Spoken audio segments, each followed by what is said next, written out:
there is a continuous release and uptake of ions from the teeth in the oral environment, reacting to changes in pH, changes in diet. We lose calcium and phosphate when the pH is low, and when the pH is higher or there is an availability of calcium and phosphate, these ions can be reincorporated into the tooth structure. We now have a new class of restorative materials that are bioactive, truly bioactive.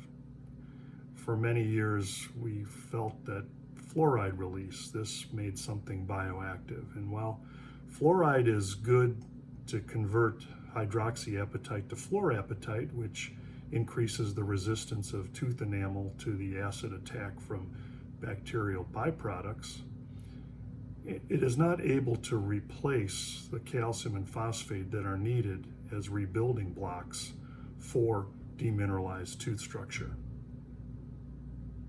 Traditional materials are unable to help support this rebuilding process. To review, dentin is really made up of 3 different components. We have healthy dentin.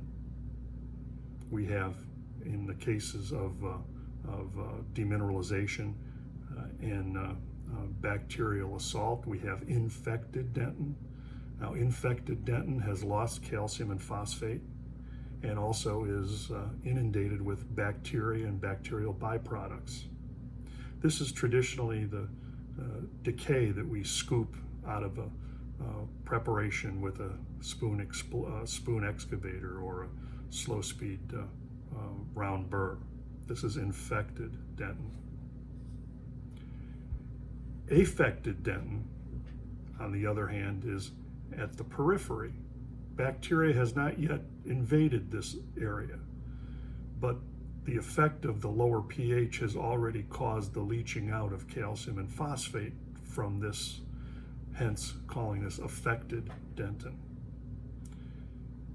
Now, bioactive materials that have calcium and phosphate availability can provide the building blocks to help the natural process of remineralization and turn this affected dentin back to healthy dentin.